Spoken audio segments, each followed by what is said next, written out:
O sol de abril nasce sobre uma Brasília que parece respirar pólvora e papel picado. Os ecos das primeiras convocações digitais começam a se materializar no asfalto quente da capital. O ano de 2026 trouxe consigo uma polarização que transcende os discursos habituais de campanha. Faixas improvisadas denunciam uma crise institucional que se arrasta pelos corredores do Congresso.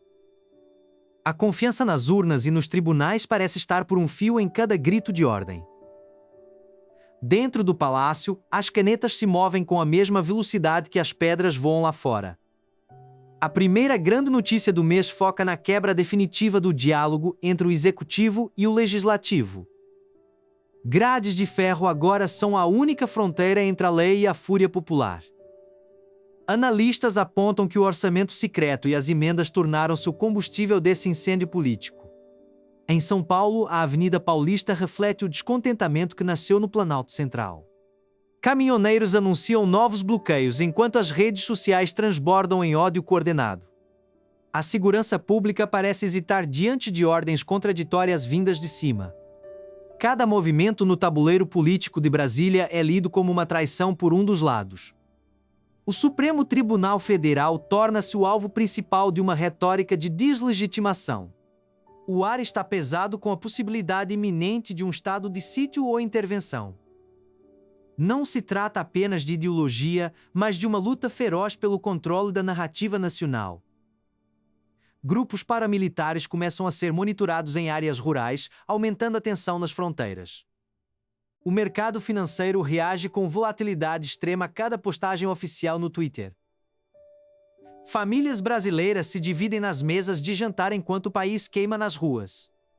A estética desta crise é feita de cartazes rasgados e transmissões ao vivo instáveis. Governadores de oposição começam a articular uma frente de resistência contra o governo federal. O cheiro de borracha queimada chega às janelas de vidro fumê dos gabinetes.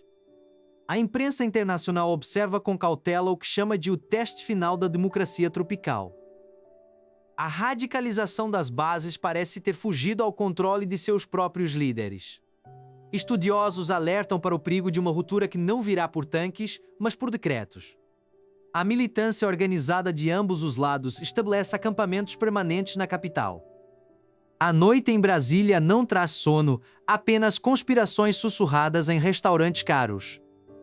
O uso de inteligência artificial para manipular vídeos de candidatos atinge um nível sem precedentes.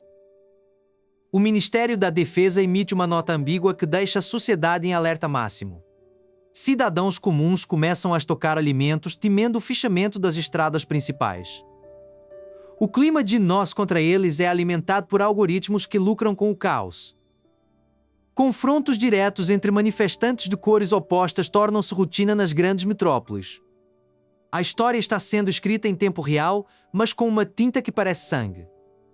Uma sessão extraordinária no Congresso é interrompida por uma invasão das galerias. O país parece ter perdido a capacidade de ouvir qualquer voz que peça moderação. A agitação política de abril é apenas o prelúdio de um inverno que promete ser rigoroso nas instituições. O comando das Forças Armadas se reúne em silêncio, gerando boatos de todas as naturezas. Cada cidadão armado com um celular torna-se um repórter de guerra em seu próprio bairro. O relógio da democracia brasileira marca minutos que parecem horas de angústia. Mas enquanto as massas gritam nos palácios, um novo foco de conflito surge silencioso nos portões das escolas. A transição dos portões palacianos para os pátios escolares revela uma nova e vibrante linha de frente política. O anúncio da expansão do modelo cívico-militar gerou uma onda de choque imediata entre os grêmios estudantis. Jovens organizados começaram a ocupar as salas de aula em protesto contra a nova disciplina imposta. Do lado de fora, a presença de oficiais fardados simboliza a mudança radical na gestão do ensino público. O debate sobre a militarização não se limita apenas ao uniforme, mas atinge o núcleo do pensamento crítico. Enquanto as salas fervem, o campo de batalha se expande para as redes sociais através de disparos em massa. Relatos falsos sobre doutrinação ideológica começam a circular em grupos de mensagens instantâneas. Pais de alunos, movidos pelo medo, organizam contraprotestos em frente aos portões ocupados. A desinformação atua como um catalisador, transformando vizinhos em adversários ideológicos ferozes. Estudantes de tecnologia criam suas próprias redes de checagem para combater os boatos em tempo real. No entanto, o algoritmo das redes sociais parece favorecer o conteúdo mais inflamatório e divisivo. A educação pública tornou-se um novo laboratório para experimentos de controle social em larga escala. A polícia militar recebe ordens para garantir o fluxo de ensino, aumentando a tensão no local. Uma estudante solitária senta-se no chão diante da barreira policial com um livro aberto. Câmeras de reconhecimento facial são instaladas nos corredores, prometendo segurança mas entregando vigilância. O conflito digital transborda quando influenciadores locais começam a fazer transmissões ao vivo da ocupação. Ataques cibernéticos derrubam os sites dos sindicatos de professores que apoiam os movimentos estudantis. Após semanas de impasse, a fadiga começa a pesar sobre os jovens rostos dos manifestantes.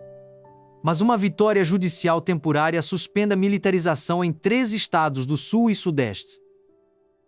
Os gritos de comemoração ecoam pelos corredores anti-silenciosos das escolas ocupadas. A trégua é frágil, pois o governo central promete recorrer da decisão em instâncias superiores. A batalha pela educação agora se torna uma guerra jurídica de desgaste e paciência. Paralelamente, uma nova lei de combate à fake news é proposta no Congresso sob forte resistência. Críticos argumentam que a lei pode ser usada para censurar vozes dissidentes nas redes sociais. Manifestações em Brasília voltam a ganhar força, unindo pautas educacionais e liberdade digital. O país percebe que a escola não é apenas um prédio, mas o campo onde se define a democracia futura. No interior do país, a militarização avança sem grandes alardes, em contraste com a capital. Relatórios de inteligência indicam que bots estrangeiros estão insuflando ambos os lados da disputa. A revolta explode quando um vídeo de violência policial dentro de uma escola vaza na internet. A hashtag Escolas em Mordaça atinge o topo dos tópicos globais em questão de horas. Professores decidem por uma greve nacional em solidariedade aos estudantes reprimidos. A polarização atinge seu ápice quando o exército é convocado para patrulhar áreas escolares sensíveis. O silêncio nas ruas é interrompido apenas pelo som rítmico das botas marchando no asfalto. Pais retiram seus filhos das escolas, temendo que os pátios se transformem em campos de batalha. O impacto econômico da agitação começa a ser sentido nos mercados financeiros internacionais. Líderes internacionais expressam preocupação com a estabilidade democrática do maior país da América Latina. Em meio ao caos, um grande acordo nacional começa a ser costurado nos bastidores do poder. O Supremo Tribunal Federal emite uma decisão definitiva que garanta a autonomia pedagógica das escolas. Aos poucos, os militares começam a se retirar dos pátios, devolvendo o espaço aos educadores. A ocupação chega ao fim com um grande festival de arte e cultura organizado pelos próprios alunos. Livros voltam a ser as únicas armas empunhadas dentro das salas de aula brasileiras. A desinformação ainda espreita nas sombras digitais, mas a sociedade aprendeu a identificar seus sinais. O Brasil encerra este ciclo de agitação com feridas abertas, mas com uma consciência cívica renovada. As ruas de Brasília voltam ao seu ritmo habitual, sob o olhar atento de uma geração que não aceita o silêncio. A democracia brasileira provou, mais uma vez, que sua força reside na voz incansável de seu povo.